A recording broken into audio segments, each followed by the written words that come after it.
Hello and welcome to Helluva Podcast. I'm Alex, I'm Audie, the O is silent.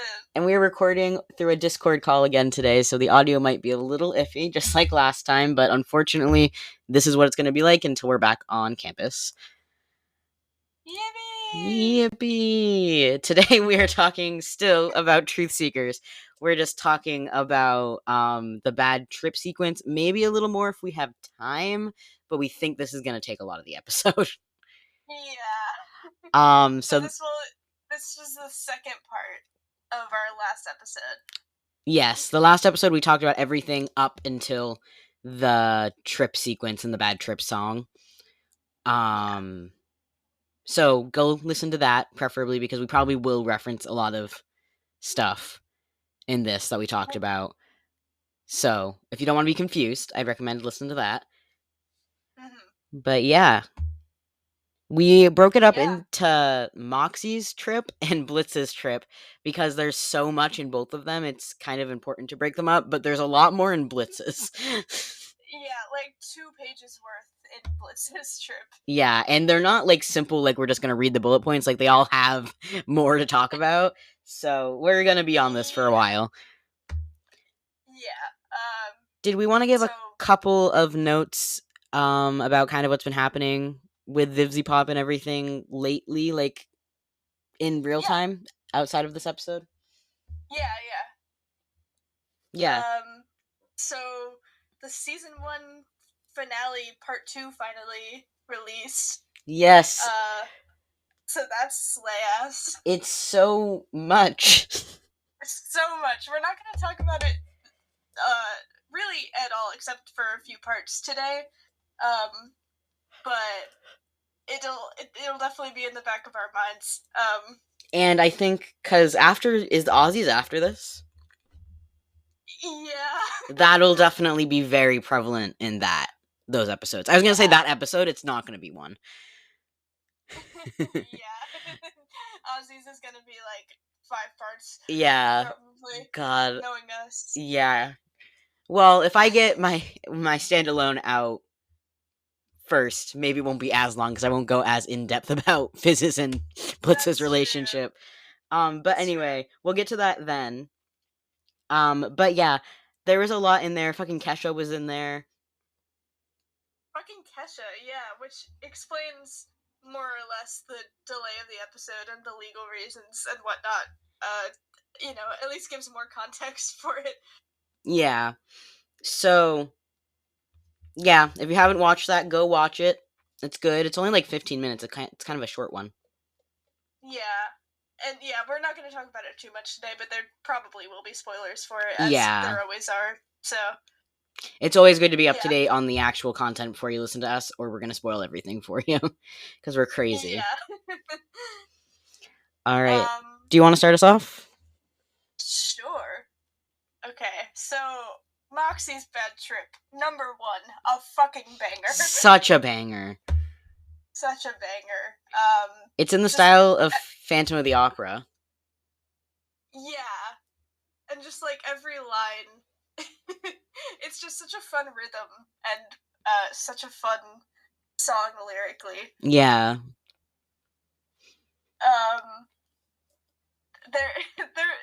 It's more on the comedic side compared to like, what Blitz is going through. Yeah, Blitz is over there like having an entire like crisis, and Moxie's like, "Fuck you." Yeah, Moxie's trip is like about him getting pegged and arguing with Blitz, and then Blitz is just experiencing every trauma he's ever lived. Yeah, all at once, simultaneously. But yeah, it has some really good quotes, stuff that we quote all the time, in probably situations we shouldn't, but it's a lot of our like quotes and stupid fucking heavy analysis from the show come from this episode. Yeah. Also, this song is very fun to duet on the piano. Or also to not even play on the piano. We just burst into song with this one a lot. Yes, we have. I always take Moxie and you always take Blitz. And it's not like we assigned it ever. It just happened one time and it just happens every time. Yeah, and he would do like the piano, and we just have these set roles that we film. But for Bennington people, if any of you listen to this, we have sung this on the piano in the atrium before. Yeah. So for those of you who aren't from Bennington and are on our TikTok, that's where most of the TikToks are filmed too. Yeah. But anyway, banger. Essentially, that's what we're saying. Banger. Yeah, that we just got to get that out of the way. It goes so hard. 10 out of 10. Mm-hmm. A lot of what we have for Moxies is like very small little notes that maybe aren't that important, but are just like things we noticed. Mm-hmm. Such as the fact that Moxie has a black bow tie here, and I think the only other time is when he visits Millie's family, right? Yes, I think so. So it's like his fancy bow tie. Yeah, it's when he's getting spiffy. Yeah. It also makes sense with like the Phantom of the Opera theme. I feel I it's agree. like the black instead of the red. Does he wear a black bow tie in Ozzy's, or is that a red bow tie? I will check. Okay. Do you want to talk a bit about how it's like funny with Moxie's like relationship with Phantom of the Opera? How it is Phantom of the Opera? Yeah. So like we know that Moxie's like a big theater guy canonically. We see like posters and playbills in his room, and he has like a musical phone case. I think a Phantom of the Opera phone case. He might. I don't remember exactly what it is. I think it's just musical theater in general. But then I think it's in X's and O's in season 2 when we find out, because Moxie's like scrolling through his phone, and then we see on like a Facebook sort of website that he got to be in a production of the Phantom of the Opera because he was someone's understudy. Yeah, I'm not sure if he was an understudy or if like just someone got sick and he just happened to be able to go on. Yeah, because it didn't specify. Yeah. It kind of gave me the vibe of like, hey, I broke my foot. Can you be on? Yes. Yeah. Because that happens. Maybe Blitz like broke the guy's foot secretly. I don't think they even knew each other at that point. That's funny. I hope that's what happened. Yeah, I hope that's canon. No, but it's funny because that does happen in the theater world. Small tangent, but I actually just went to a show at the theater I used to work at, and that happened with one of the people I used to work with. Just like he didn't understudy the show or anything, just someone got sick and he was just there. He just came and did it and like learned it in like 3 hours. Like, and I just think that that's what Moxie did. That's what I imagine. They're like, where are we going to find someone who knows Phantom of the Opera? And he just burst in the door. Yeah. Like, I know every fucking line. The person who got hurt is like, hold on, I know someone. I got a guy. Yeah. And also, was that on Cinstagram? I feel like it. Well, I thought it was more of a Facebook thing, but I don't remember. Because I know Instagram is like the social media that they showed the most, but I feel like this one looked different, but I could be wrong. No, you're probably right. I'm not sure if Instagram is maybe a hybrid between the two. Because I feel like I remember it like saying Cinstagram, but I really could be wrong. Yeah. I'm gonna look up that. Did you find anything about the bow tie? Yes, it's a red bow tie. Okay, that's what I thought. Which is really interesting if he's getting all spiffy with his black one that he doesn't in Ozzy's. Yeah. Maybe it's too fruity for Millie's family. Like, I don't know. Yeah. He's just like, I gotta look professional. This is my manly bow tie. I love that gay ass demon. Me too. God.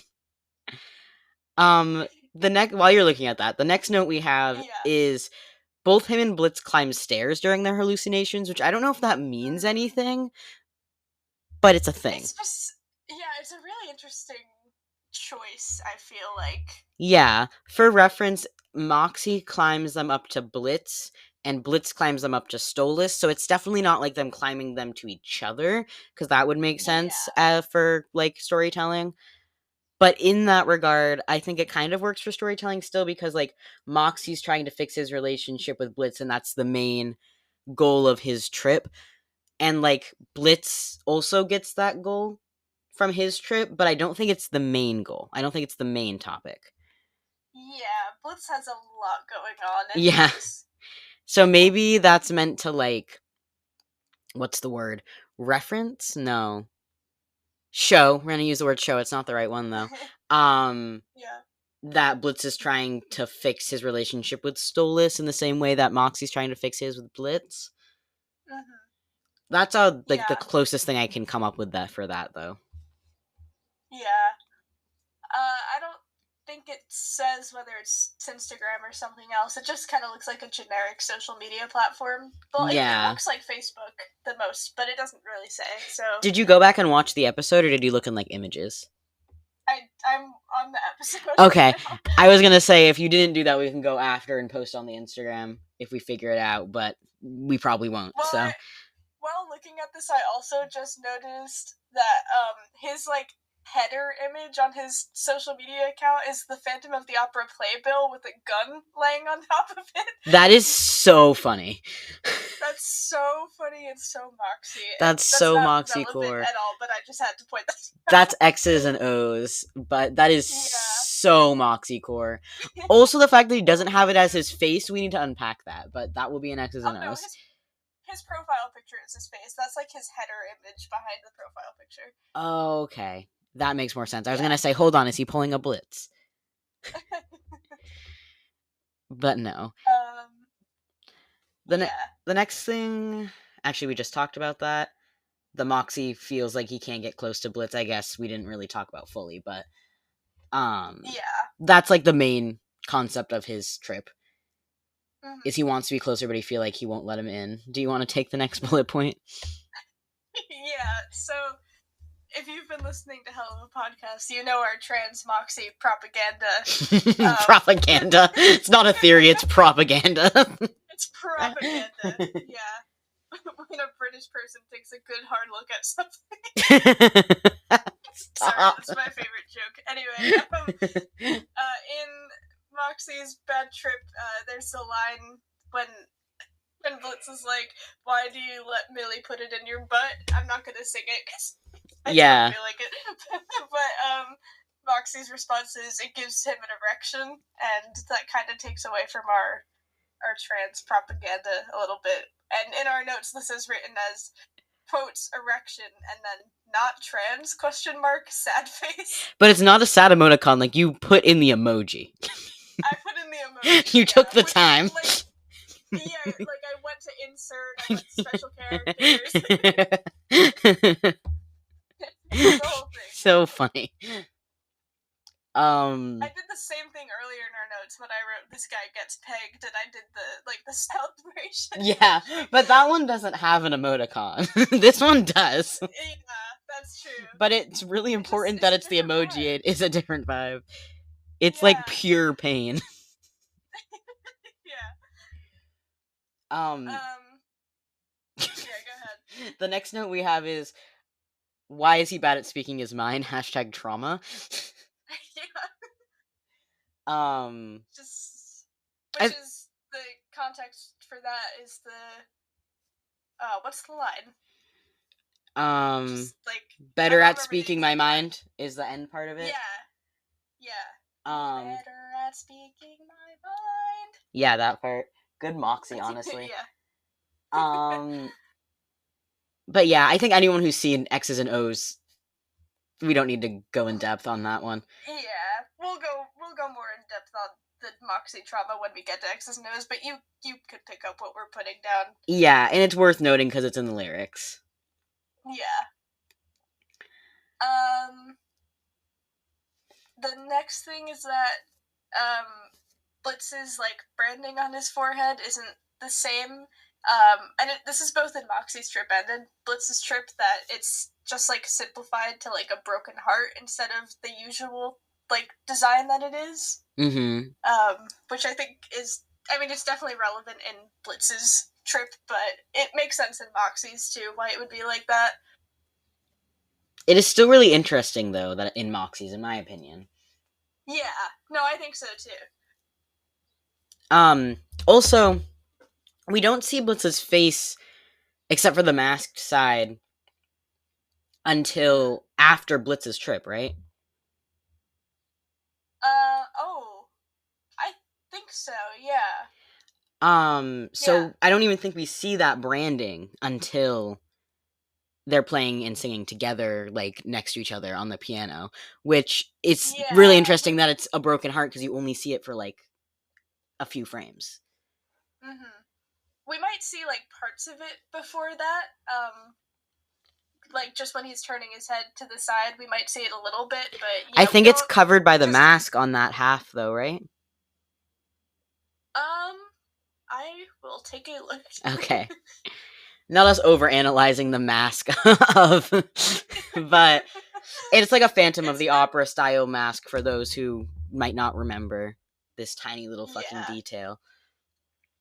Also, I think the reason that we're Googling so many things right now is because it's been a while since we've taken these notes. Yeah, also I did rewatch the trip scene before this, so I'm just crazy. But yeah, it has been a while, and honestly, there? I am. Hello? Hello, are you still there? Oh, wait. I turned my volume all the way down. Hello? Hello? Sorry. I muted my laptop because I was pulling up an episode, but then I forgot that would also mute everything. Silly. I think that's funny because we're gonna put ourselves on blast if we haven't already. We do not edit our episodes; we just fucking talk and then upload them. Yeah. So that's just gonna be in there. Yeah. Hello.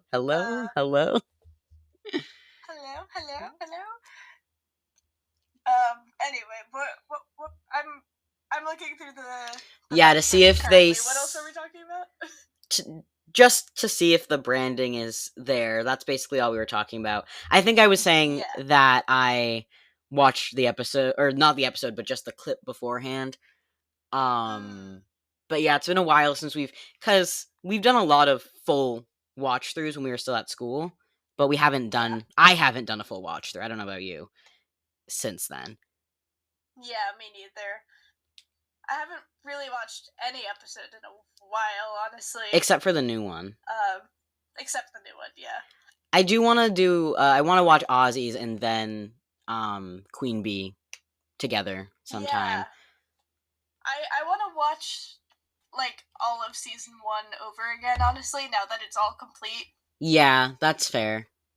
I've just been on a BoJack kick, so I'm busy. So true. Let us know if you want us to start a BoJack Horseman podcast. Yeah, I was trying to. What was the what did I say? Bocast Horsejack? No, I don't know. It was something along those lines. I think it was Bopod Horsecast? Yeah, something like that. Something silly. Podjack Horsecast. Yes, we could also just do like podcasting around or something with horsing around. Oh, that's so good. That's so much better. But yeah, we are crazy, and that would probably not be great for our mental health to have a third podcast.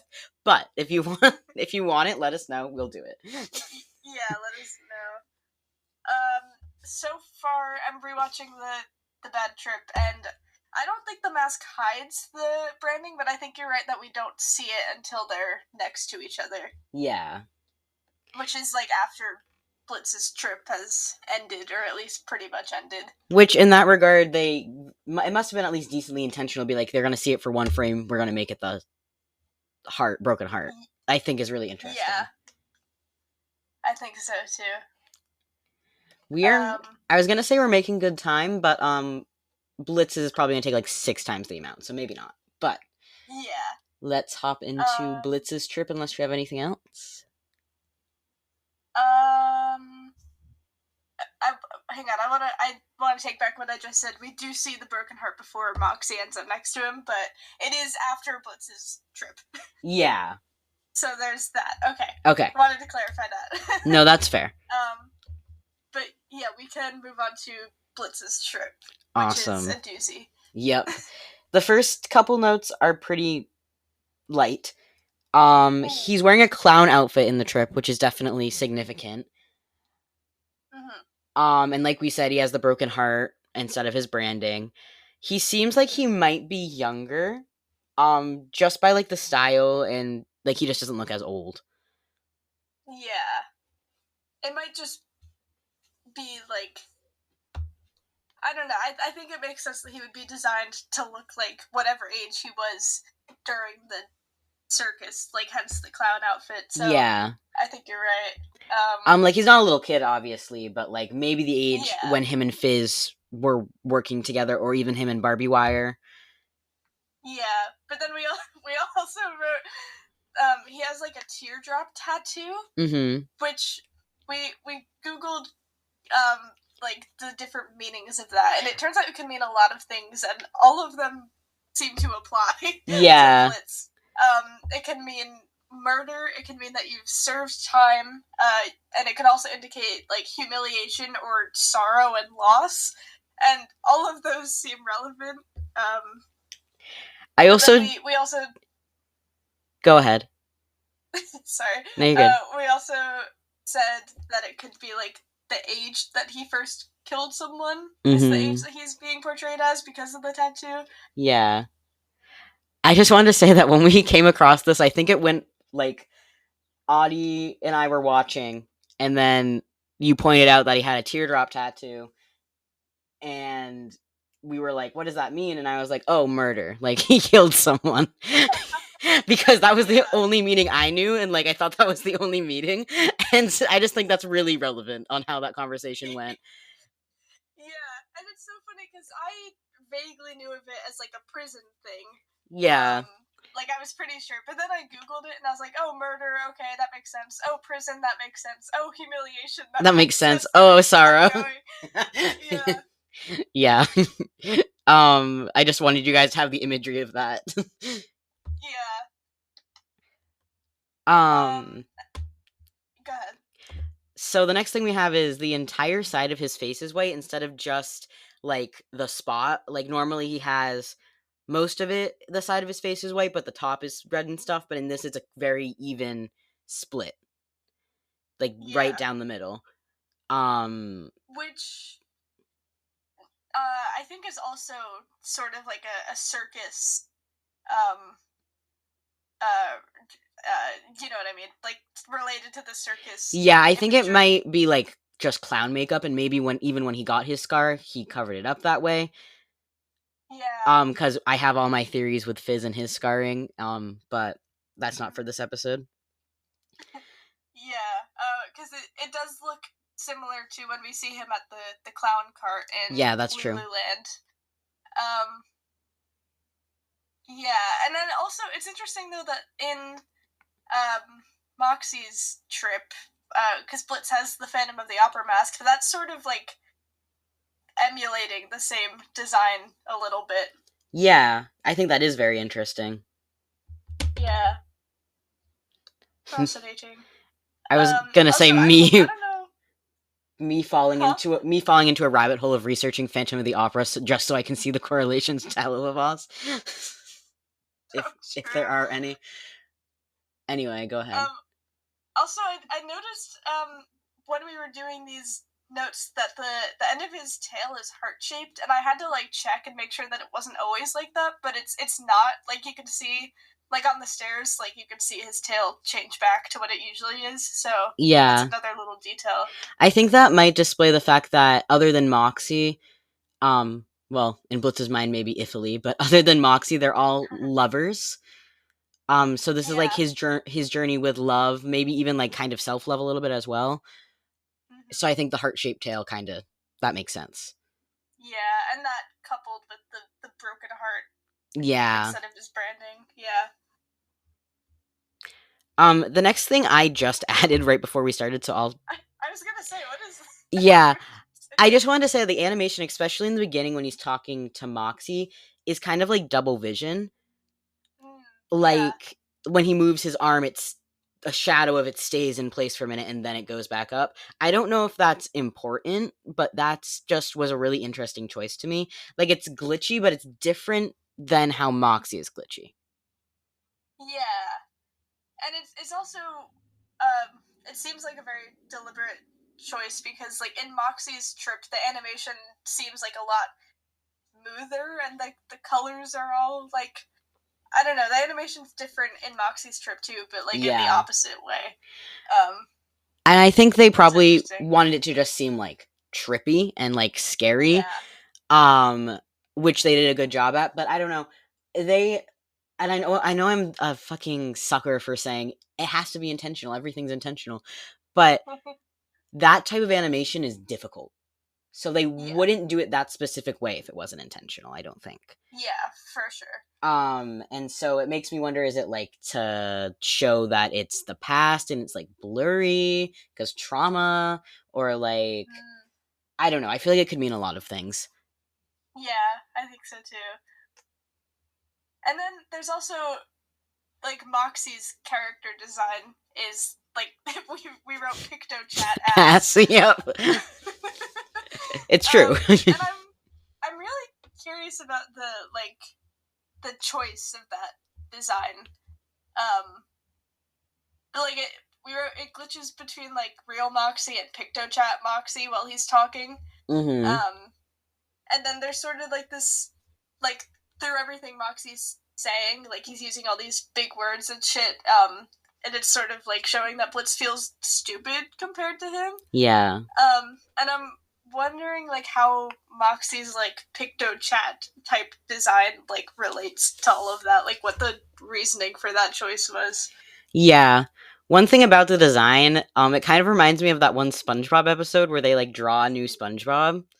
Doodle Bob. Yeah, Doodle Bob. That's what he looks like. It's DoodleMox. DoodleMox. That's It's so good. Oh dude my god. DoodleMox supremacy. Um, but yeah, I think it could mean a lot of things. Firstly, that animation style, I think, is would be like, how do I describe this? Like two-dimensional.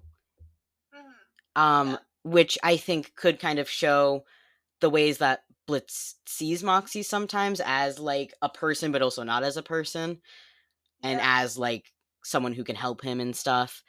And who's someone who like he sees him as his friend and he sees him as someone in his life, but at the same time, sometimes not. Sometimes he feels like really victimized by Moxie and how smart he is and stuff. And so he sees him as like this different person. So I think that might be part of it. Yeah, and also victimized by like how close Moxie is with Millie. Yeah. And yeah, there's like this disconnect between them, I guess. Yeah. And him Which being explains that. yeah. And him being two-dimensional specifically makes me think that like when Blitz feels attacked by him, he doesn't see him as anything but like this super arrogant, smart guy. Like he forgets kind of who Moxie is outside of that. Yeah, wait, I just realized something. Is Moxie's, and I'm gonna check this as I'm talking, is Moxie's like PictoChat two-dimensional design. Do you remember in I think Spring Broken when they're like planning and Blitz like does the drawings? Oh my god, Is wait. is that the Please same design? please check Oh my god, that. I have it pulled up right now. It is. That's so funny. Well, that makes sense because it's from Blitz's brain. Yeah. What's the context? Like I know that they're making the plans, but like what else is Yeah. there? Like is there any other like I know in this part, like right afterwards, it's the line where Moxie's like, "Well, why don't you take an art class?" And Blitz is like, "Well, why don't you see how expensive they are?" yeah. Which like, and but also Moxie is like criticizing the plan a lot during this scene, so I feel like that is Yeah. relevant actually. I think it definitely is. I think also when he's making that plan, he's probably thinking of like what is Moxie's strengths. Yeah. And that's what he's belittling in this scene. Yeah. So it And might also, bring that back. yeah, and also this is in Spring Broken, which is when we first meet Verosica, and she's in Blitz's trip also. Yeah. we'll get to this, but the fact that this like trip where Blitz sees like all of his like ex partners / people he's had romantic and sexual tension with, like he sees all of these people and then almost all of them he sees in person in the next episode. Yeah, that's so fucked up. Why would they do that? Like, that's so fucked up. We'll get to that later. That's fucking crazy. Anyway. Yeah. But yeah. That is so fucked up. Imagine not a time to fucking be Blitzobuxa. Fucking. Like having a whole ass fucking hallucination where you confront like all of your trauma and self-worth issues and like everyone you care about, really, and then you see all of those people. I don't know how much time passes between those episodes, but like, Jesus, my god. Poor guy. God. Poor guy. I'm just scrolling through, seeing what we just. So the next thing we have is he says that he doesn't need anyone, but he feels incapable of doing things alone. Like we know that for a fact. Yeah. And Moxie does call him out on that. Yeah. Like, he wants to be around other people and working with other people, like, constantly. Like, we just see him doing that all the time. Yeah, but I think he's also kind of worried that he uses other people. I know I wrote that. I don't remember what I backed that with, honestly, but it makes sense. I remember when you wrote that, and we talked about that, and it was significant, and now I don't remember what it was. We need to take better notes, is what we're learning from recording this episode. Yeah.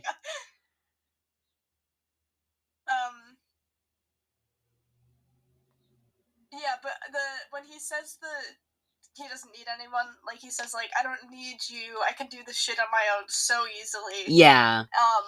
And I think that's when, like, Stryker and everyone else starts to show up. Like, right, and they, like, Moxie contradicts him, but then also, like, Stryker and Fizz and Verosika all come in and counter him, and they're like, but you don't want to do things alone, Blitzo. Yeah. Fuck, dead naming and everything. Dead naming. But I think the worry that he uses people thing was related to, because we were having a big talk about this at the time, about how he thinks he's using Stolas, or like that at least people would think he's using Stolas, like for the grimoire and all of that stuff. Yeah. Yeah, you're right. Yeah, I think that's what that was related to. But anyway, moving on. I think so. Yeah.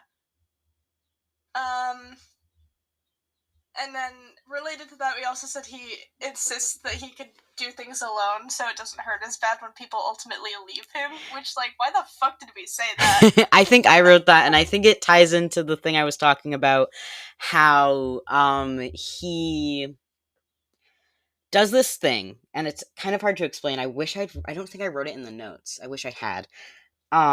Where he, like, says that he can do things independently, and puts people in situations where they kind of, like, can't leave him, like, they have to be around him. Like, for example, giving Moxie a job when he was in a bad situation, taking Luna in, as fucked up as that sounds, I think it's in the same vein. And then, aside from Luna, because I don't think he treats Luna like crap, but he treats these people like crap.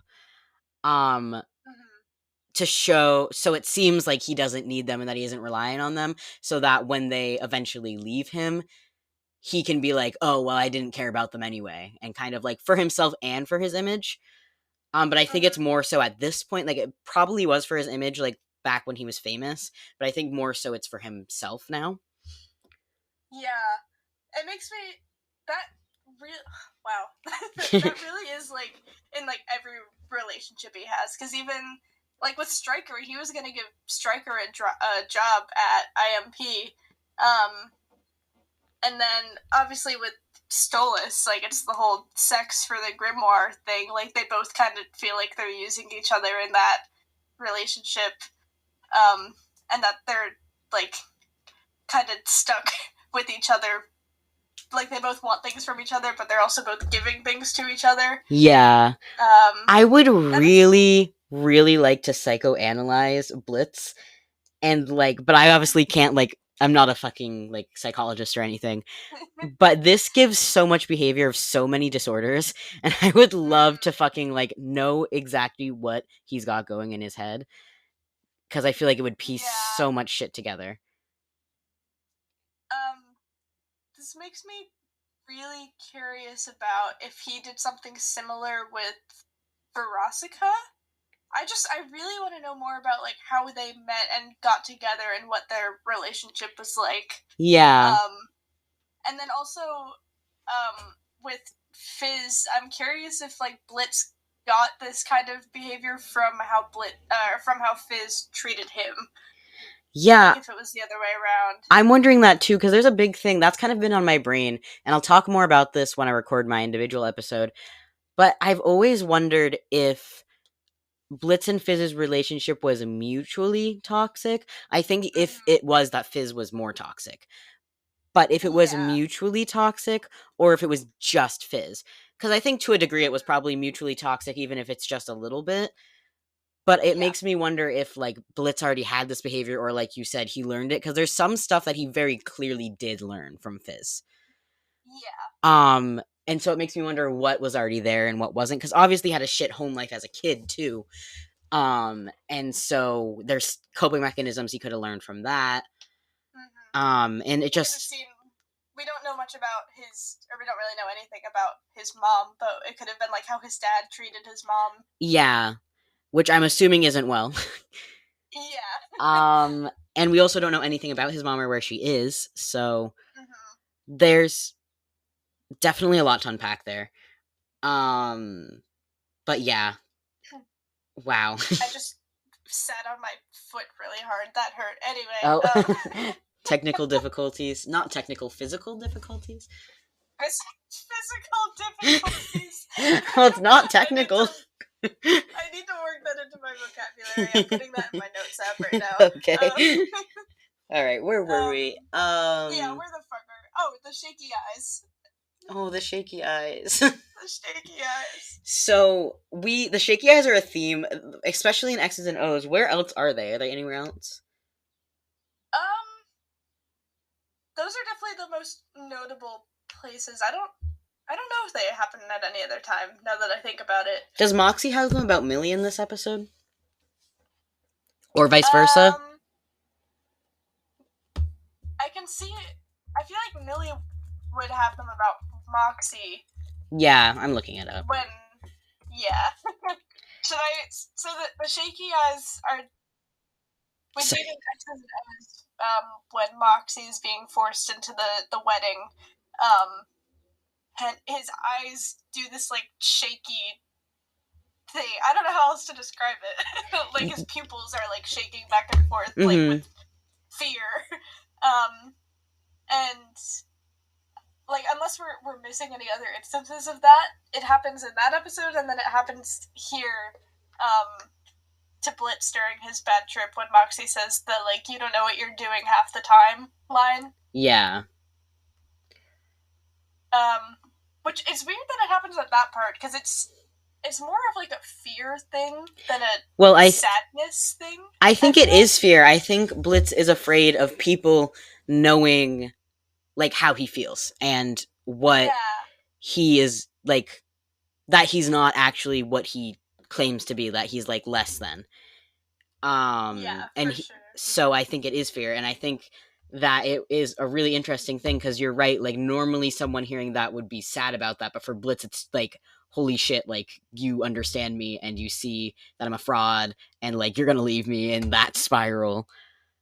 Yeah, and also the fact that, like, there are people here that Blitz, like, would be genuinely scared of, and we've seen him be scared of, like, Fizz and even Stryker to an extent. Yeah. But it's Moxie saying it, and, like, you know, Moxie's someone he likes and trusts, but him just saying it is enough to make him afraid. Yeah, which is, like, just him seeing him for who he is terrifies him, because Moxie's so important in his life. Yeah. that like he's scared of him leaving and he's scared of losing that facade that Moxie sees because that means that he's not gonna like want to be around him anymore. In Yeah. his brain, not actually truthfully. That's what that means. Yeah. They wake up from the trip and Moxie's like, I'm getting the fuck out of Yeah. Imagine, God. here. Blitz is like, oh, it's good that that was just a projection of my worst fears and that Moxie doesn't actually feel that way. And then Moxie is like, ew. I hate you. um, but yeah, moving on from that, unless you had anything else to say about that. Millie does eyes do not shake in the beginning. I'm gonna check the part that Moxie's might. I don't think they do, but I want to check. Okay. But we Yeah. can move on. Yeah. So the next thing is like, where exactly are they in Blitz's trip? Yeah. Because like with Moxie's, it's like this. I don't think it's supposed to be a real place or anything. It's just like this Phantom of the Opera inspired sort of theatrical, dramatic location. Mm-hmm. And Blitz's might not be a real place either, but it's just such like a desolate location, and the ground is covered in oil, and then there's these like things swirling around and dripping everywhere, and it's like I don't know, it might not be a real place, but it could be inspired from something from Blitz's like childhood or earlier circus life or something. Yeah, and I think just the use of oil and like just the dirty like just things being dirty and like gross and stuff like mucked up, I guess, is really interesting. Yeah, I feel like even if it's not like meant to represent an actual specific place, it's definitely like thematically representing somewhere, like, or just a time period of Blitz's life, like his childhood and everything. I definitely agree with that. Yeah. I did look. There's no eye shaking, by the way. Okay. Yeah. Next time I happen to rewatch through the whole show, I'll try to remember to keep an eye out for that. But I'm pretty sure it only happens to Blitz in this episode and to Moxie and X's and O's. That's the only thing I can remember. It's so fucking sad when it happens in X's and O's. Maybe it happens to Luna in the flashback and seeing stars? Oh, maybe. I feel like that's a possibility. I can look that one up if you want to take the next thing. Yes. Where we could just take turns watching episodes. Yeah. Were we on the X's? Yeah. Also, the little thing about the nostrils. Oh yeah. So there's like the slime, and right at the start of Blitz's trip, he like picks it up or like is on his arm or something, and he sniffs it, and the nostrils appear. Which again, I think the first time that happened is in this episode. When they're running from the conspiracy theorists, and then he licks it, which I don't know if that means anything. It's just interesting. It's cat-like, like Blitz. Yeah. So I noted it. But then it's the same energy as when in doubt, bite. Yeah, yeah. The next thing is that there's a clip when again in the beginning when Blitz is talking to Moxie, where you see that there's X's over his eyes, and I think it's every time he closes his eyes. You can like they're on his eyelids. And the X's are like the same as the X that's over Barbie Wire's marking in the poster. That being said, though, it is all in the same art style, so like that could just be an art style thing. But I feel like it's worth noting that that's there, and also just the fact that they are X's regardless of them being related to Barbie Wire is an interesting choice, I think. I think it simulates kind of like, it can simulate a lot of things. I think usually X's over the eyes, though, simulates? No. Signifies? Yeah. Signifies death. Oh, yeah, for sure. And so I think that's interesting, for sure. Yeah. I'm looking at this Seeing Stars clip. There's no eye shaking. There's sort of a different variation of it when Blitz is like looking at the other like dogs and hellhounds in the pound. Like, yeah. His eyes are in like this like cute like, oh my god, they're so cute, look, and they do, like, shake a little bit, but that's not the same thing that we're looking for.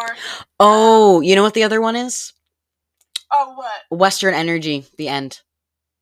Oh, fuck. That's when the other one is. There was one Yeah. more. That's when it is.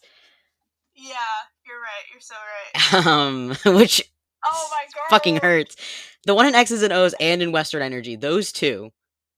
Those two. Yeah. It's so fucking painful. And those are back to back, right? The which ones? Oh.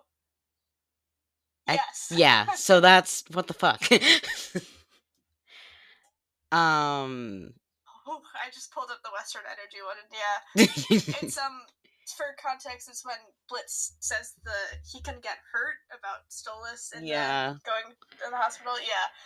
Which I think the fact that we see it here, because with Moxie we hadn't seen it before, but like the look on his face, and Moxie's I think is more intense than all of the eye shaking we see. It's like with his facial expressions and everything, like it's way more intense. I think Moxie's makes a lot of sense in that scene because, like, from an animation perspective, it's like just a really intense display of like emotion and like fear mostly. Yeah.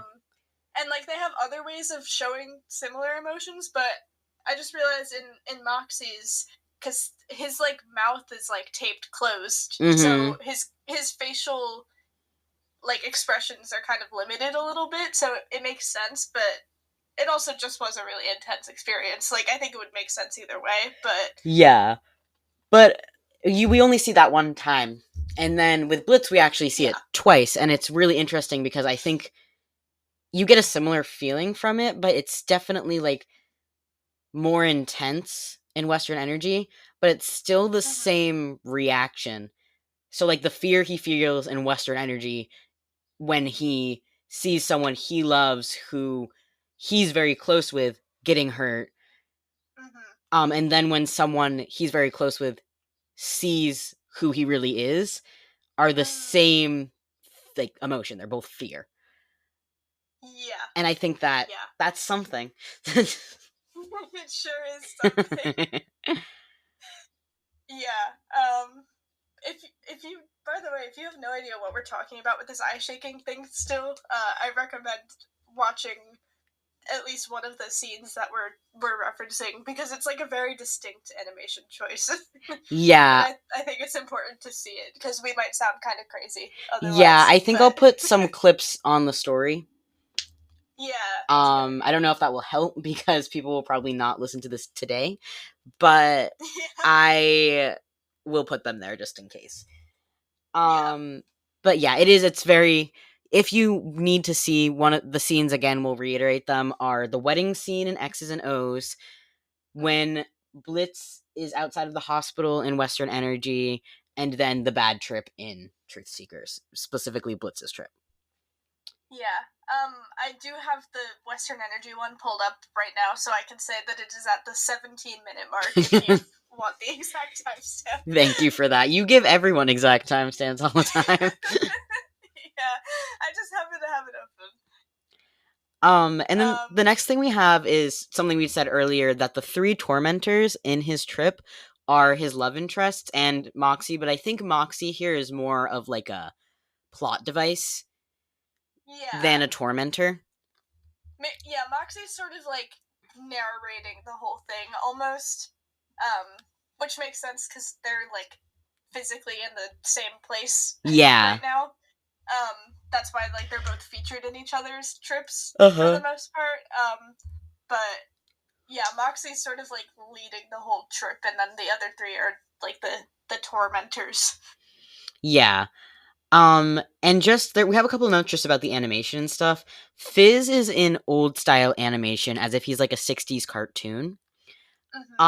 Which I think represents the fact that it's an old relationship in his past, his childhood. Like, Fizz was a gigantic part of Fizz's old life. Yeah. And so I think that's kind of what that represents, and I think it's really interesting. Yeah. I think so. And then okay, this is like the big one. that the more I think about it, the more crazy this makes me. You tried the solo act and it didn't work out so well line, which you pointed out, actually, if you want to take this. Yeah.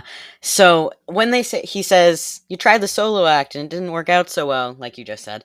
And then he throws him in the air, and Blitz is kind of like very slow motion in the air, kind of like the pose that a circus performer is in when they go into the air, kind of like whether it's like tightrope or when they're on, I don't know what that fabric is called, but it's like kind of like a net that like goes up and down, and it's like that pose. It's very, very circus-esque.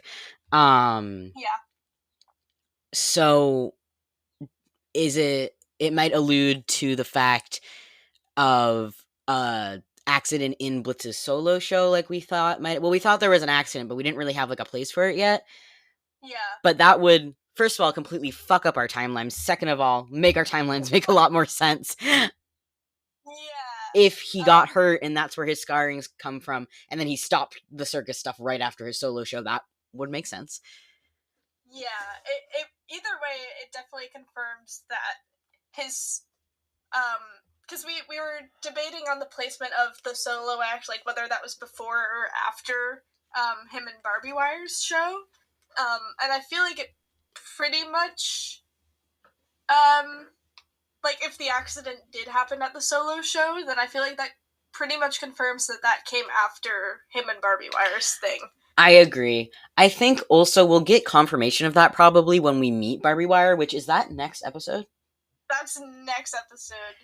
I mean, we're pretty sure it's next episode because the GIFs that they've posted from the episode. Oh, right. Twitter, yeah. They look like the same clips that we've seen from the Barbie Wire episode, I think. Most notably, Moxie and drag. It's the same drag outfit. Yes. Or, like, sketch-wise, at least, as the sketches of Barbie Wire from the season 2 or 2023 trailer. So, yes, you're right. I was fairly certain it's the Barbie Wire episode, which is fucking crazy. Yes, and we'll have so much to say about that. Oh my god. Also, does Fizz catch him in bridal style? Is that where that is? Or no, I think he lets him fall to the ground and then he picks him up in bridal style. Well, doesn't he like pick him up and then also throw him to the ground? So does he catch him and then throw him, or does he? Maybe. Fall and then he I think you're right. I know he hits the ground. I know that. Yeah. I will pull it up to make sure, but I think you're right. I think he catches him and then throws him, but he catches him in bridal style, which made you crazy if you want to take that. Yeah, because I noticed that like Fizz is holding Blitz like bridal style in his arms, and we see Stolas do this like outside of the bad trip, like in real life, towards the end of the episode when they're leaving the conspiracy theorist place, which is an interesting parallel and choice. Even if it wasn't like intended to directly parallel that, I think it definitely makes sense with the whole like I don't know, I guess like power dynamic similarities that we see between Blitz and Fizz and then Blitz and Stolas. Yeah, I definitely agree. Even just from a viewpoint of like, let alone the actual like power dynamics, which my god, I will get into. But they also are just like bigger. Like Blitz is such a small guy. Yeah. And so he's really vulnerable in these situations. Yeah. Did you have anything else for Fizz? That's all we have in the notes, but I think that's it for this section. I am just now pulling up where he is in, just to see the catch thing. Oh, yeah. I had ads, so I had to wait.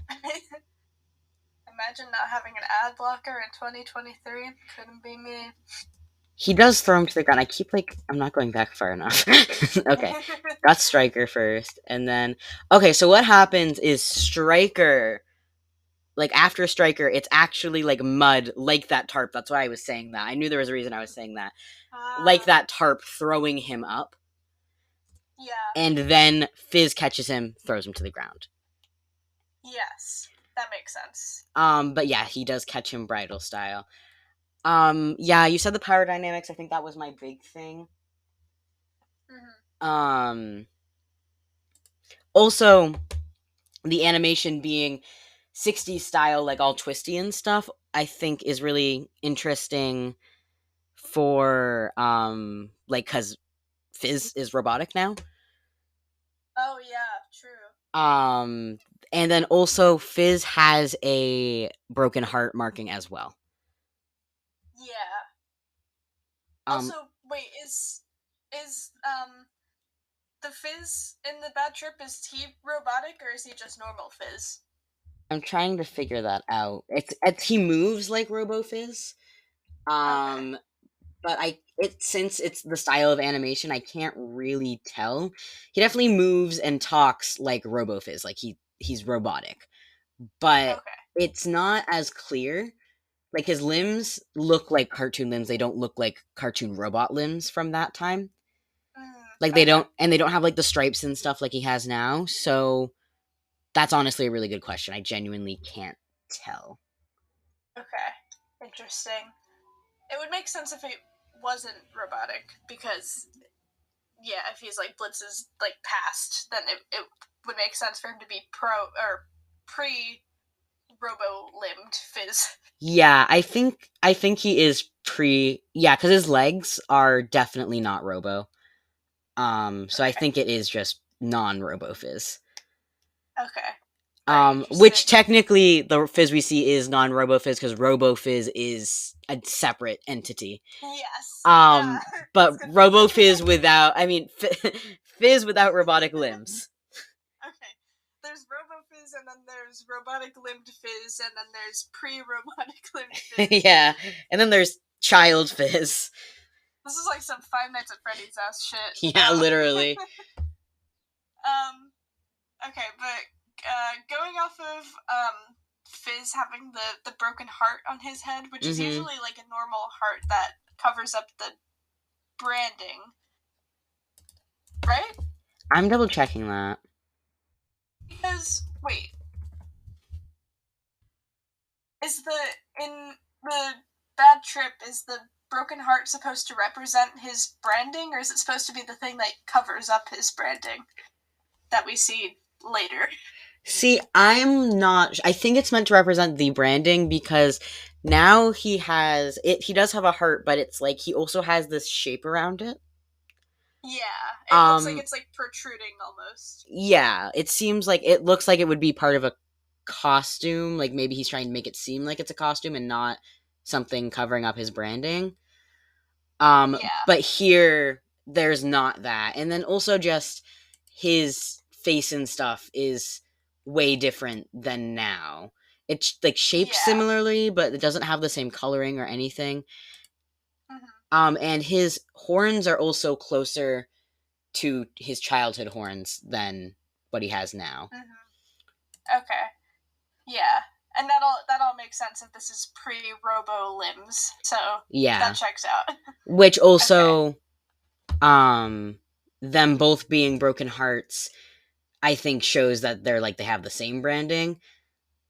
Mm-hmm. But also Fizz is a little bit different. I mean, not Fizz, Blitzes. Well, yeah, either of them are a little bit different. Um, but another thing I think, sorry, I'm going off right now, but No, you're another good. thing I think that could represent is they were in a relationship and then it ended. And so I Yeah. think that, and then also Verosica's being her normal, which we're going to get to, I know, but her normal Yeah. heart tattoo being broken, I think represents that they were in a relationship and they both have broken hearts now. Yeah. So yeah. Yeah. That segues us Sort into of. Verosica. I was gonna say, sort of using that as a segue. Uh-huh. There's the broken heart tattoo on her cheek. That's usually a regular heart, which you just said. Mm-hmm. And then, sort of going into that, there's a line where she says, you shove away anyone who gets too close until they resent you for being a selfish shit fuck." I need to work shit fuck into my vocabulary. Yeah. But that implies that her and Blitz got really close while they were together. Like she says, you shove away anyone who gets too close. I think that also implies that right when they started to get close, things ended, Yeah. which I think is Yeah. really interesting because our theories with Veronica and him so far, and I apologize, I'm kind of taking the reins on this No, episode a you're little good. bit. I just have, as we know, a lot of feelings about his relationships. Yeah. Um, the whole thing with them is there's a picture in his phone in Ozzy's, right? Where Yes. we see Yes. Veronica and Fizz when they're presumably when they're dating. You Or mean not, Blitz? yeah, Blitz, sorry. I keep cuz they both end in Z. But Yeah. Blitz when they're together. And he looks like a completely different person. Like you look at him and you're like, who the fuck is that? Like just the way he's looking at the camera, his Yeah. expression. Like I remember when we looked at it, we like sat there for a minute and we were like, what? He just Yeah. seems like a completely different bitch. Especially the fact that like there's like a sort of like confidence to it, and now, but then in his house, like he's scratched off in all of the pictures of himself, and it's Yeah, like literally, who is this motherfucker? right. And so I think if he had that facade up of like, well, Fizz didn't like me for who I was, I'm going to change everything he didn't like about me. And then he goes on, Yeah. assuming that these relationships were like consecutive. Mm-hmm. He changes into this person that he thinks everyone wants him to be. He's dating a pop star. What does the media want him to be? And he changes into that person. But if he has that facade up and then Veronica starts to get close and starts to see behind that facade, Mm-hmm. he immediately thinks that things are going to end and things are going to go wrong. And so he leaves before any of that can happen. Before she can leave him, he leaves her. Yeah. I. Oh my god, I want to see Blitz and Veronica's relationship so bad. Me too. We need to see a lot of relationships. We need to see Millie and fucking Chaz. Yeah. Yeah. Oh my god. Um. Oh, and then also, after Veronica says the thing about how Blitz shoves people away when they get too close, Blitz literally shoves her away from him, Yeah. which is so so Blitz core. Mm-hmm. Um, Also, and then also, no, you yeah, go go ahead. first. I was gonna go into the next thing, so if you had something to say about that, you could say it. I don't even know what the next thing is at this point. Um. About Oh yeah, that's Veronica exactly what I was is gonna say. His voice. awesome. Yeah. So I went really intense onto this because at first we thought that all of the characters in his trip were voiced by Brandon Rogers, which for those of you who don't know, voices Blitz. Yeah. And that would make sense because it's his trip and it's in his head. But it turns out that they're actually all voiced by different people. And then I thought maybe it was like different characters. But they are all people that have voiced other characters, but I don't think the characters they voiced are relevant because I thought someone was Wally Wackford at first, but Yeah. he's not. It was someone who voiced the Cherubs guy. Mm-hmm. So like I don't think their characters are relevant. I just think they're other voice actors. But that makes it really particularly interesting that Brandon Rogers voices Veronica here. Mm-hmm. It's kind of like Blitz's self his conscience, his self conscience. What? Yeah. Yeah. Sorry, I can't communicate. You're It's good. it's almost like that is kind of like he like I think it implies that he believes that deep down. Like everything that Veronica says, Mm-hmm. he believes. That was Yeah. really around the barn for what I was trying to say, but Like it makes sense. Like obviously it's all in his brain, so it's all stuff that he believes subconsciously. But like you're like Blitz or Brandon Rogers specifically voicing Veronica makes it deeper, I think. yeah, especially because he's not really trying to hide his voice either. Like Yeah. he sounds really similar to how he sounds as Blitz. Yeah. I agree. Like he's not putting on a voice trying to sound like Veronica. Not even like using the same like Veronica talks in a completely different tone. Mm-hmm. Like she talks in a lot of like just her tone and the way you're the linguistic person, so I probably sound very silly right now. But just like the cadence of her talking Mhm. is completely different than Blitz's. Yeah. So that makes me think that maybe when she said these things, he like it was one of those moments like someone ever say something and you've said that to yourself like 6 million times and it just hits a lot harder when someone in the real Yeah. world says it. That's Yes. what the vibe I'm getting from that. Yeah, that's so real. Either that or Brandon Rogers just isn't good at voice acting. That I guess is an option, but I want it to be deeper, Audie. No, I think that's like that. You're totally right. I totally agree with you. That just popped into my head. I was Yeah. like, maybe he just sucks. No, because when I was going in my deep dive, and thank you for reeling me in on this, but when I was doing my deep dive, being like, oh my god, it's Wally, and that's a double parallel, and this means that, and you were like, or he just sucks, Yeah. or he just doesn't know how to voice fucking Stryker. And I was like, okay. Yeah. Um, Moving into Stryker. yeah, Yes. I keep doing We only have segues. one bullet point actually. Yeah. But just the fact that like Stryker is sort of different from like Fizz and Verostica as being Blitz's past relationships, and then Stolas as being like, you know, his current situationship slash future relationship. Mm-hmm. Like that all makes sense. And Stryker is kind of the outlier because, like, I mean, they had hella sexual tension, but nothing actually happened between them. But you know, before shit hit the fan. So it kind of like raises this question of like, almost knocked my microphone over. It kind of raises this question of like, why is Stryker here with these other people? Mm-hmm. And then in what's the episode? Harvest Moon, like when you meet Stryker, Blitz like fully wanted to work with him, like really took a liking to him immediately. Was having him, he was gonna come work for IMP. So then when Stryker betrayed him, like Blitz walked in on Stryker with a gun pointed at Stolas, that hurt like a bitch. Yeah. And like that compared with how we see Blitz, like, you know, he pulls away from people when he gets too close to them and stuff and all that, but then he just like really liked and related to Stryker and wanted to like see more of him, and then got stabbed in the back by him basically.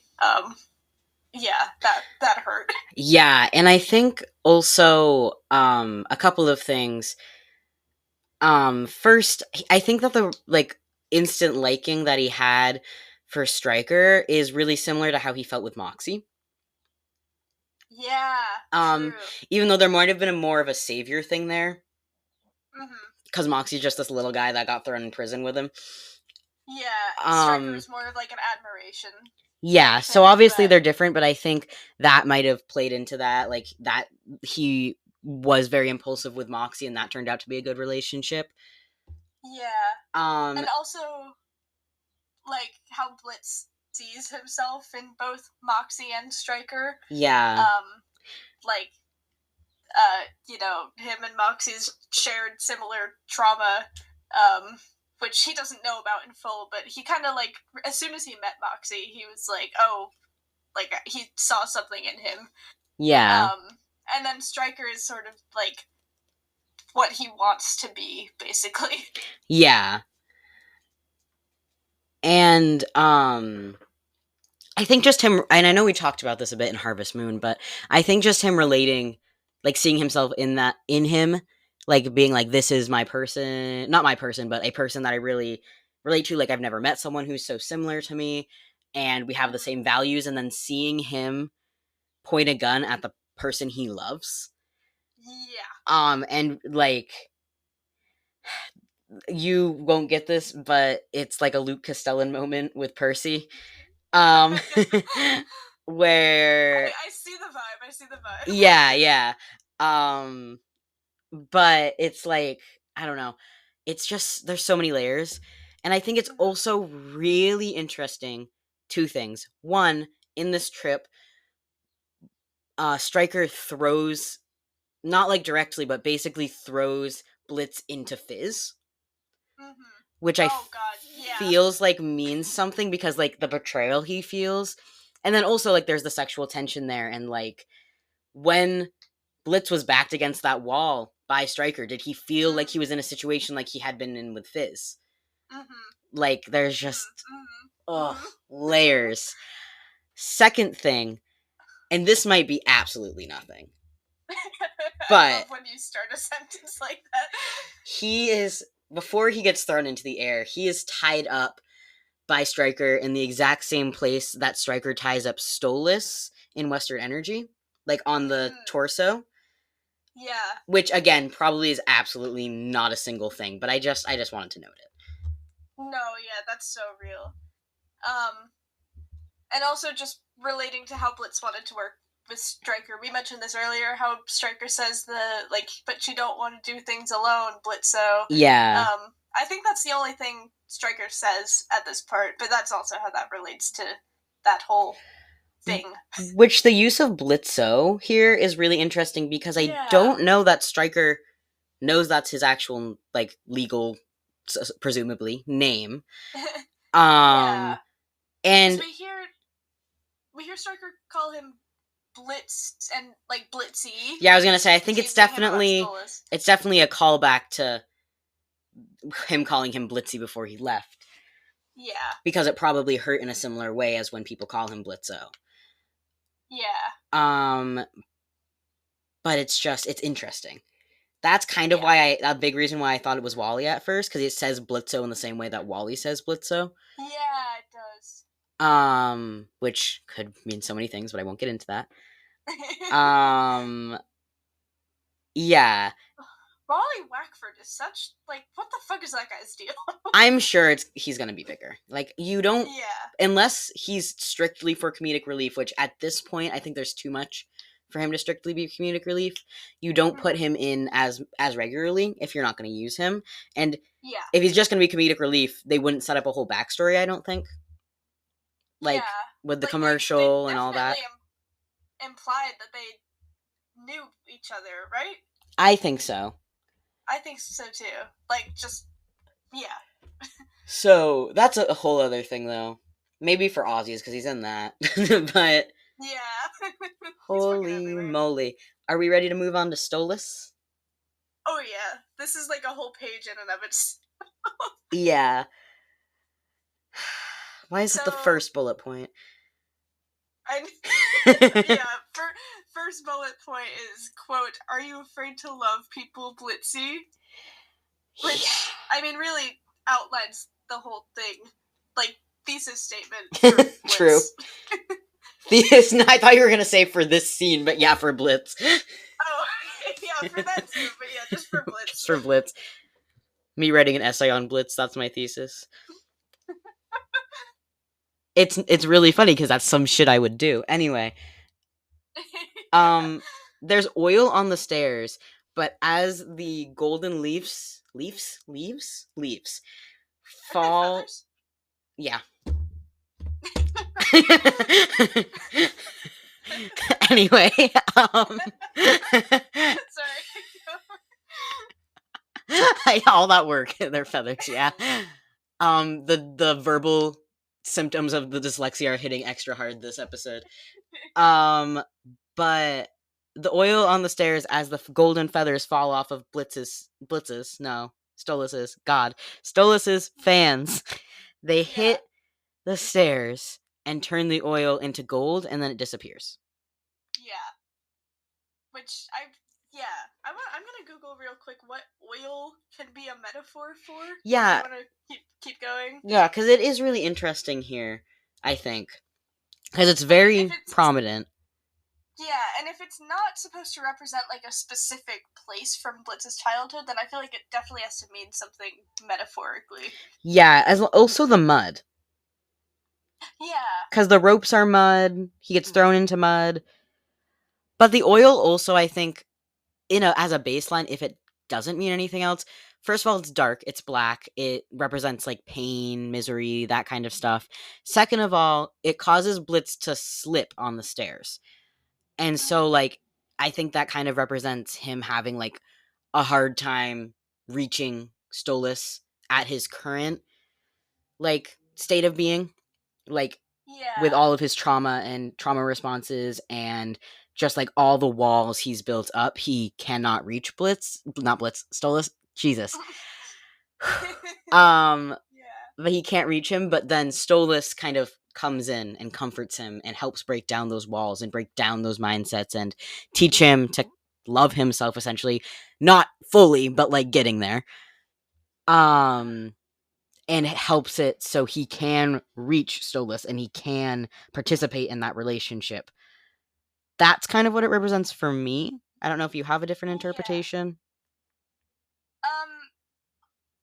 I agree with that. I'm trying to Google it right now, and so it's very prominent biblically. Of course it It is. would seem. Which at first I was like, that's not what I'm looking for. But then, I mean, it's hell. Yeah, no, so, I think there's a lot of. I think we've talked about biblical stuff before, so I think it's definitely worth it. Yeah, so the main thing I'm seeing, I mean, one, biblically, it seems to represent a lot of good things. Like it says, wealth, abundance, health, energy. Those are some things it can symbolize. But then, the one that I'm getting hung up on is that it tells the invisible presence and action of the Holy Spirit, which I don't know if any of this is anything. But I feel like that could be something. Well, if you think about it, they worship Satan. Yeah. So the opposite of Satan is the Holy One, is God. Mm. So it might mean, as in our terms of like, it represents Satan for them because it represents God. That might be too far-fetched, but... No, that's a good point. And then the other way I was thinking of it as, like, if it is representing God and, they're in hell, so that's kind of the opposite of their whole thing, then it makes sense why Blitz would be, like, fighting against it, yeah. I guess. I don't know in this context how it relates to, like, him and Stolas and everything, but it sort of makes sense. Yeah. I don't know if it was the intention, but I can see it making sense. Also, as soon as you said biblical and good things, the Christian childhood dethawed. And my mind immediately went to wealth. Because I feel like that's what it's typically taught as, like people who had very abundant amounts of oil and any other trade or tradable product were wealthy. And that kind of signifies or like shows his childhood with his dad and wealth and all of that. Well, now that you say that, it also, he's climbing the stairs up to Stolas, who is royalty and wealthy. That's true. But the oil is throughout all of these relationships. And I think there's oil dripping when he's with Fizz, which it dripping and then him like tripping over it kind of makes sense. Like he's been surrounded by it his entire life, you know? Yeah. And then and then Stolas kind of teaches him like, hey, not all wealthy people are like that. Wealth doesn't have to be acquired like that. And he's able to go up to him and kind of start to live that life, but there's still that block, that wall. Yeah, that's very interesting. So there's not oil dripping with Fizz, but he does, I think, it might just be darker mud, but I think he does throw him into a pile of oil. Because the mud... Let me look up mud. Sorry, go on. The mud that Stryker uses as a rope is brown, but then the one that Fizz throws him into is black. But Fizz is also in black and white, so I don't know. I don't know. Okay, there's a few different things for mud. A lot of this, it's like with the teardrop tattoo where everything I read is like, oh yeah, that makes sense. What are they? List them off. So this is mud in dreams, and this is from dreamdictionary.org, which I feel like is kind of relevant. Like it's a hallucination that's kind of similar to a dream. Yeah, I think so. It says, the symbol of mud has been presented in our dreams to bring your focus on what you might be trying to avoid, which makes sense. Yeah. And then this, I think this is another dream, this is from dreamchrist.com. Dreamchrist, okay. It says that mud can symbolize insecurity. It means there is abundant blessing on you, but you were emotionally or spiritually reluctant to accept it. Which also makes sense. Yep. But I think the rope being made out of blood is particularly interesting regarding the first one. Did you say blood? Blood. Mud. Wow. Did I say? I don't know what I said. I think you said blood, but... Mud. I meant mud. Also, mud from InsideMyDream.com has been seen as a symbol of transformation. That was interesting. According to SpiritAnimalDreams.com, it indicates in dreams that you are going through some challenges, which is very vague, but yeah. But they're all true. Homeboy is going through some challenges. Some, maybe just a little bit of challenges. Just a little bit. Yeah, so there's a lot of things that mud can mean, and they all seem to make sense. Yeah. Going back to the feathers, not the leaves, that are falling off of the fans, those fans are being held by imp servants that look like Blitz, but on a bottom line, they're imp servants, which has been a thing we've talked about a lot, but I think we're going to talk about it more kind of in the circus, right? Or Seeing Stars, one of the two? Yeah, the circus, both, I guess. Yeah, but most, if not all, of Stolas's servants are imps. And here, even seeing, this is Stolas's subconscious, and he sees his servants as imps, which I think, as an imp, has to mean something. He has to have been noticing that. Yeah. And also, Stolas is, smirking at him. He's not, smiling. He's, got this, kind of a similar lick to the hashtag not my Stolas. Yeah. And, yeah, he's, if this is representing how Blitz sees him, or maybe just, the version of him that Blitz, fears and worries about, that makes a lot of sense. He's sort of, all smug and not in a nice way at all. I think it also kind of shows how people see them, even though we see Stolas, for example, at Harvest Moon Festival, being his silly, goofy self. We see him for how he is, but everyone else sees him as royalty, so they don't see him as silly. They see him as condescending. They see him as a threat. And so I think maybe it's a metaphor for how Blitz thought of royalty before. Maybe it's how everyone else sees him, and he's afraid that Stolas is actually like that. I think there's a lot of things it could be, but I definitely think you're right. It's the version that he fears. Yeah. Which it all correlates very much to how Blitz worries that he's using people and that he's using Stolas, but he also worries that Stolas is using him. Yeah. He's just not picking up on the fact that Stolas is head over heels for him. Well, because Blitz doesn't believe that anyone could love him ever. Yeah. That's the key issue here. Thesis statement. Thesis statement. That's the body paragraph. I don't know. Yeah. Also, I know that I wasn't going to say this, but I have been on a BoJack Horseman kick, and I just need to say that Blitz and BoJack are the same fucking person.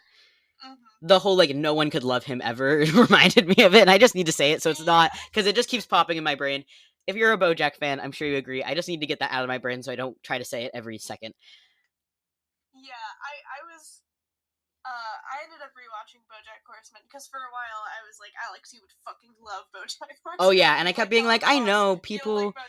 I kept being oh, I know, people, suggested it to me, but then I, watched one episode for fun, because it came up on my Netflix. Game fucking over. You're on season 4 now of 6. Yeah. I rewatched all of it in 2 weeks. Yeah. Yeah, we're crazy.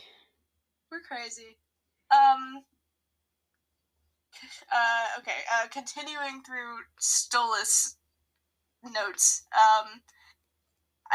where are we? We're at the chains? Yep. I think? We are.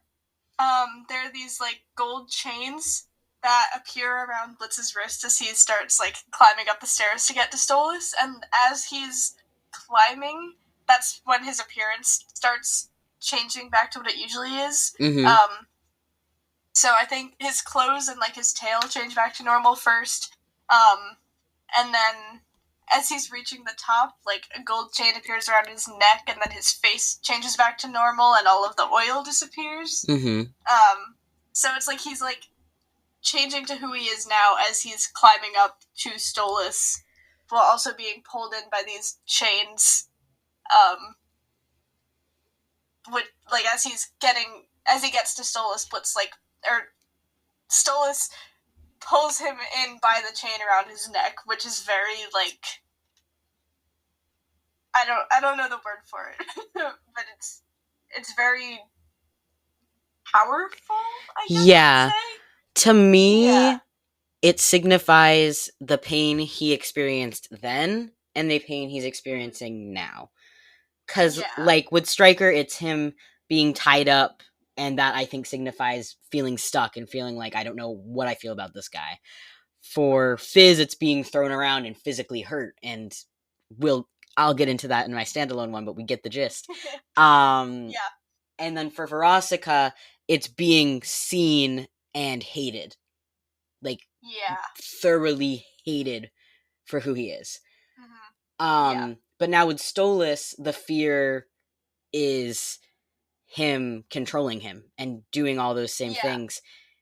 But it's And of this inferiority and like yeah, and him not being powerless. able to escape because he's able to escape all the other people. So I think it's this fear now that he's not going to be able to escape all of that when it reaches that point with Stolas. It's like he found like these stairs to get away from all of that, but then like the stairs are the only way for him to go. Like yeah, and at the top is something that might be beautiful and might help him, but also might trap him and put him in the same exact situation. And I think that's how a lot of people with similar relationship history feel. Mm-hmm. So, Jesus, metaphors. Holy fuck. Yeah. They put their Helluva bussies into this. So true. What's the this whole animation. Spindle horse sissies? Can we call this episode Helluva Bussy? Helluva Bussy. I think so. Oh yeah. But yeah. We had more on the change. I don't know if you want. I think you wrote those. If you want to take them. Like the fear of being stuck thing. Yeah, and you had some more. Yeah. So yeah, we kind of already said like the fear of being stuck, being powerless, inferior, and he's like worried of serving Stolas. I don't. we wrote the BDSM thing about how. Welcome back to Audie and Alex analyzing the sexual relationships of Helluva Boss. Specifically, Stolas and Blitz mainly. Yeah, we just wrote that based on all of this and what we know about Blitz and his past relationships, we don't think he would like being on the receiving end of BDSM. Yeah, because I think that okay, we're gonna just look at fucking Fizz. That guy likes BDSM. Oh yeah. Just point blank. Not even gonna be like, I just think no. Yes, that's true. Yeah, and then we know canonically that Stolas likes being on the receiving end of it. Yeah. So we know that that's what they get up to. Yes. But I think that Blitz and Fizz might have. I think there's a really good chance that Fizz might have crossed the line with BDSM because there's BDSM as a kink and doing it correctly, and then there's a very thin line between it being consensual and being controlling and not consensual and not healthy. Not dissing on BDSM, I want to be clear. I just know that is something that can happen. Like that line can be crossed very quickly and easily, especially if, which I'm pretty certain, Blitz and Fizz were their first relationships. They're young, they're unexperienced, and so I feel like that could have very easily been an abusive territory. So receiving end of that with Stolas might bring up some stuff, and also Homeboy fucking hates losing control. Homeboy being Blitz. Yeah. So in a lot of BDSM on the receiving end, not all of it, to be fair, but a lot of it has to do with giving up control. Yeah. So yeah, that I think was what that was about. Yeah. And then, so we kind of just went into, like, how the power dynamic with Blitz and Stolas relates to the power dynamic that was between Blitz and Fizz. Mm-hmm. And then we see similar things with both Verosika and Striker, because with Verosika, I mean, one, if she was more famous than Blitz, like, while they were dating, then that would be a power dynamic, but then also she just ranks above him in terms of class, because obviously imps are at the bottom of the social ladder, and then Verosika is a Hellborn, I believe. Yes. And then with Striker would also be a class above Blitz. But they're more, like, on the same level a lot, Blitz and Striker. But that's kind of why his betrayal hurt even more, because, like, Blitz finally found someone that he, like, related to and felt similarly to, and then he got totally fucked over by him.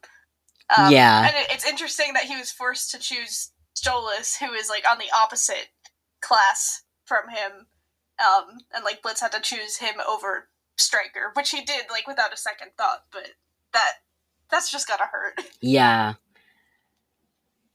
Yeah. Like, no wonder he wants to be closer to, like, Millie and Moxie and Luna, because, like, they're people who he has class and just power in common with, I guess. Like, and I think the he's on the same level as them. I think the brewing class war plot, especially in Western Energy, was very prevalent in Western Energy.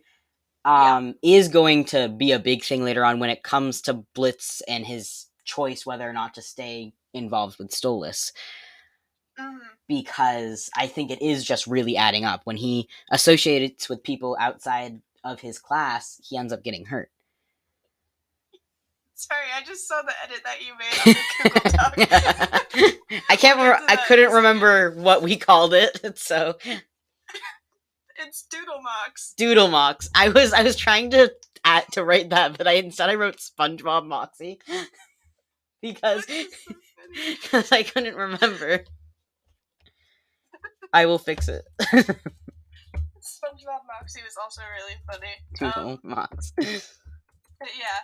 But also going off of, like, power dynamics and stuff, I think with Blitz being, like, the boss at IMP, and with the show literally being called Helluva Boss, yeah, like, that's the role that he's assumed. When you consider that with, like, how all of his relationships have been in the past, where he was the less powerful one, I just think that's interesting. It is really interesting, So, and I think it's like, even in his relationships with, like, Millie and Moxie, and then even Luna, like, he's kind of on the flip side of things, but he really just wants to be seen as their equal. Yeah. And I think he's been fighting for control his entire life. And the only way that he thinks he can get control, which I guess is true as, like, a child, is by being superior to others. And that's what he learned as a child, and so that's what he's just been running with his entire life. And that's why, as a kid, he wanted to be a boss. He wanted to run his own circus because he wanted to be in control. And he wanted to be able to do what he wanted. Like, that's what little Blitz says. With his own horses, and they'll have really good names, like Stapler, Biscuit Queen. Yeah. And he says that he'll do whatever he wants because he's forced into doing the things that he doesn't want to in the circus. Yeah. And all this boy wants is a little bit of control over his life. And the only way he knows how to do that is to be in charge and be the one in charge. But unfortunately, he was put in such a vulnerable position that he thinks he's only worth being in that vulnerable position. So with especially with Fizz. So with Stolas, where he is seen as the more dominant, maybe not necessarily more powerful, but he's definitely the more dominant individual in their relationship. And I think that is, like, him just really, really grasping onto control. And him being the boss, and him like he doesn't like it when like someone else comes up with a plan and things like that because he feels like they're undermining his power because that power is the only bit of control he has in his life, or at least he thinks. And so I think that's kind of where all that comes from. Sorry, that was a tangent and a half. But... No, I'm just like, wow. What a fucking show. What a fucking guy. I just like reading characters like books. It's my thing. Gotta shake that one off. Yeah. Okay. Sorry, I was just trying to figure out how to transition. No, you're good.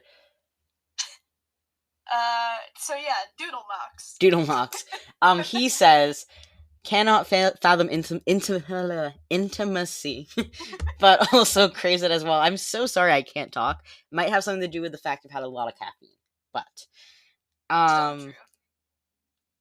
cannot fathom intimacy. But also crave it as well. Yeah. Yet another thesis statement for Blitz's existence. Yes, exactly. I could write 3 different essays at this point. Alternate title for this episode: Helluva thesis statement. Helluva. Yeah, I'll work on that. I like that one. Either that or Helluva DoodleMox. Helluva DoodleMox. We'll talk after. Anyway. So many good titles for this episode. So many. I think that goes back to what I was saying earlier about, like, he acts like he doesn't like people, but makes sure they stay near him. Like, puts them in situations where they have to stay near him. Yeah. God, this fucking guy. This guy needs a hug, maybe like a warm glass of tea, and a therapist. Yeah, and not BetterHelp. Not BetterHelp. Get the fuck off BetterHelp. I don't think he's actually on BetterHelp. BetterHelp. I needed to be kidding. That was so funny. He's on BetterHelp, but with like the shittiest therapist they have. Yeah. And he did 1 session. Or he's on that like 7 Cups website. Yeah, and it's like some 12-year-old bullying him. Yeah. That's what it is. God. That's what it is. That's what it is. Next is not as intense, but why is Moxie wearing a dress? Why? No, because it's not as intense, but there's gotta be a reason for it, right? Well, to be fair, we see him dress in drag in other ones, so maybe that's just Blitz being like, remember when that guy dressed in drag that one time? Okay, I guess that's fair, but like... But you're right. It's an interesting choice, like, it's a creator-wise. Very specific choice. And, like, he's not in DoodleMox form anymore. Like, no. He goes back to regular Moxie. Which I think... wearing this dress, and he has this fan in his hand, and he's all fancy. I think the regular animation probably also ties into the fact that this is modern now. Like, this is showing his modern fears. Which Moxie being in a dress and his modern fears is really interesting. Yeah. And it's not the wedding dress or any dress that he's forced into in that episode. So, and you did in-depth research to see if this was a dress. And you didn't find anything, right? Like a dress that was used otherwise? I was looking to see if we ever see this exact dress in the show at any point, and we don't, that I have seen. And I really looked, so I don't think there is. But, yeah, well, when he shows up with this dress, that's when he says "Are you afraid that I might leave you one day as well?" Yeah. Or that I might have enough of it as well line. Which I feel like that coupled with him wearing this dress could be representing someone specific. But it might not be someone that we've met yet, which is crazy because there are already so many fucking insane past relationships Blitz has had. Like, if there's another one, I don't know what I'm gonna do with that, but... Yeah. I don't know, it's just not a dress that we've seen, but I feel like it still could be someone. Also, my brain just did a ping ball machine kind of thing. Like, this relates to that and that and that, and had a realization. We don't have enough time to get into it, though, so remind me to tell you that after. Okay. But we gotta get through these, because we are at an hour and 39 minutes. This might be our longest episode. Oh my god, and we're not even gonna finish finishing the bad trip. Yeah. We still have so much more. Yep. But we don't have a lot left for the trip. So the next part is Blitz saying, or them all saying, "You're gonna die alone." Is it all of them? I think maybe not Stolas. Moxie, but Is it Stolas, Fizz, and Striker for sure. Yeah. Possibly Veronica? I don't remember. I think it is Veronica. Actually, I'm on that scene. I'll see. I can't hear them, but I can see who's like walking up to him. I think you're right though. It's not Moxie. Yeah, it's more of like the tormentors. But yeah, this is like the "you're gonna die alone" is like Blitz's core fear. Like that's what we gathered from this scene, and then with season 1, episode 8 releasing, this is kind of extra emphasized because at the end, Blitz says, "Fizz was right. I am gonna die alone," which is like we don't actually hear Fizz say that to Blitz because the season 1, episode 8 is directly after Ozzy's, which is when Blitz sees Fizz in real life. But Fizz doesn't say that to him in Ozzy's. Fizz says it in this bad trip. So, like, is this something that Fizz actually said to him once, like, in the past, and that's why it resonates with him so much? That's my theory. Yeah, I think so. And then that also really, because if that's something that Fizz has said to him in the past, and it's such a big thing in the trip, that makes me wonder what else has actually been said to him that's said to him in this trip.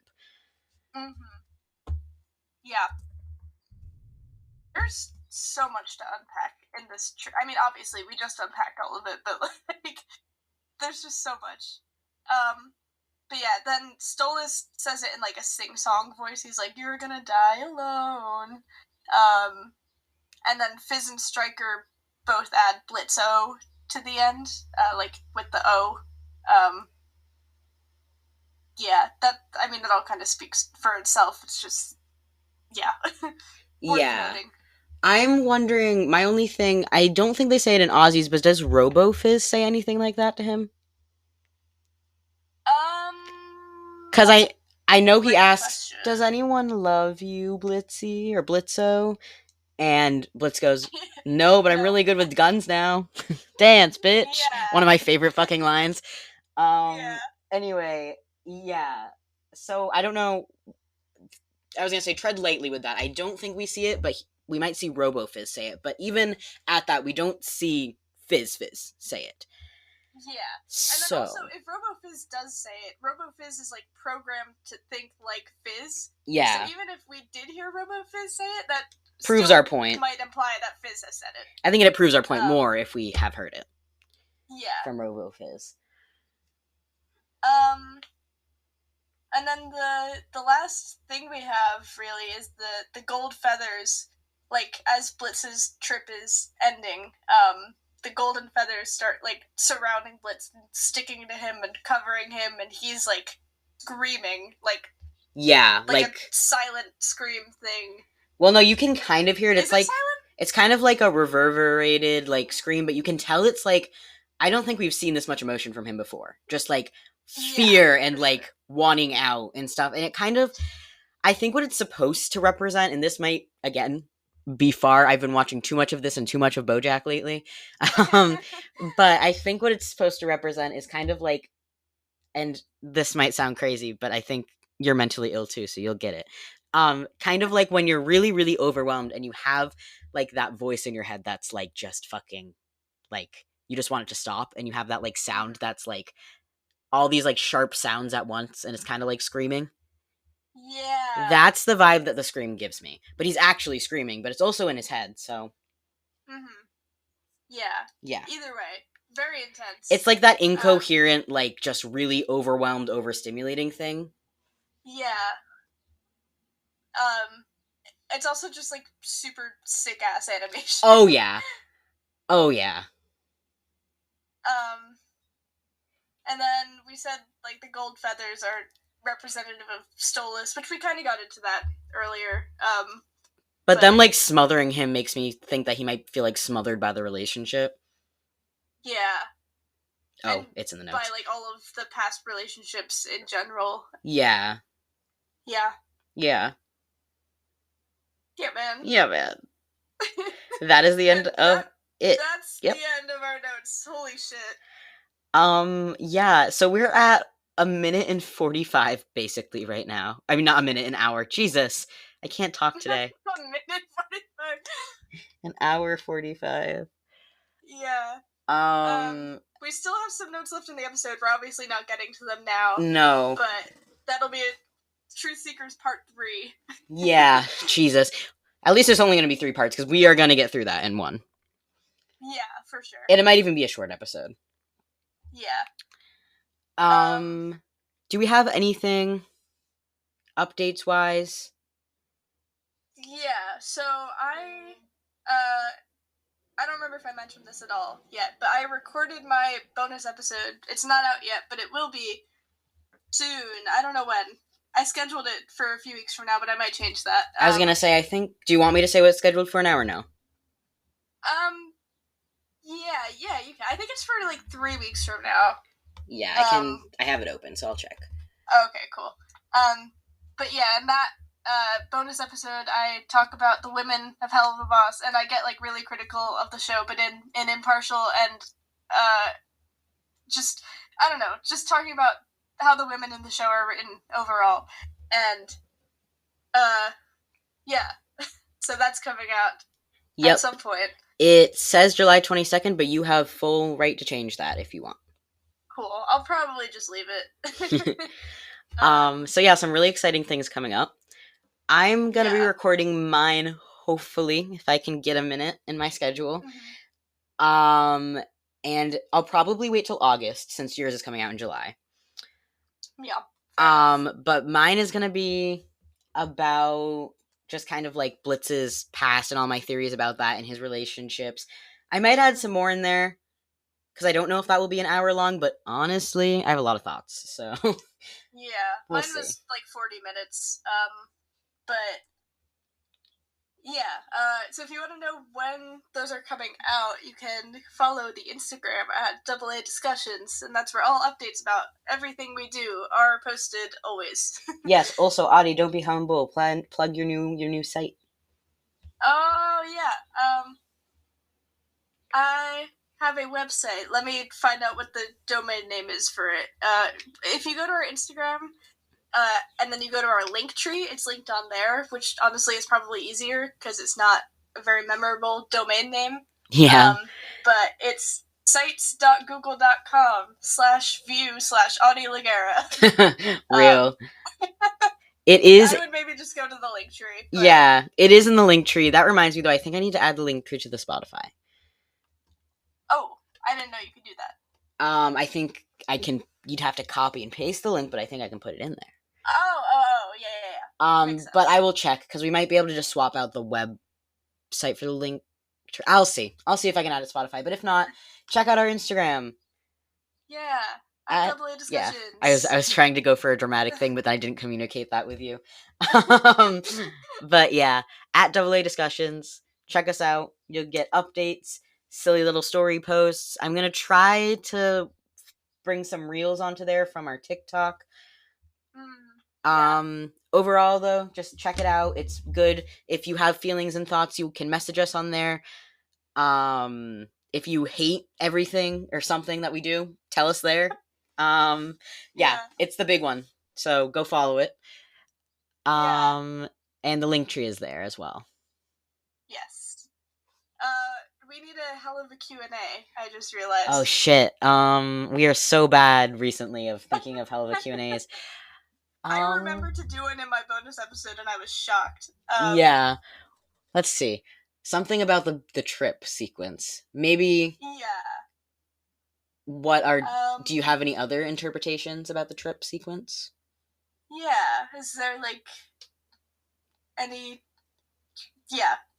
Maybe, like, Tell us what you think about the trip sequence. Yeah, maybe we could do, like, your favorite interpretation, so you could use one of ours from today's episode, or you can put one that we didn't say.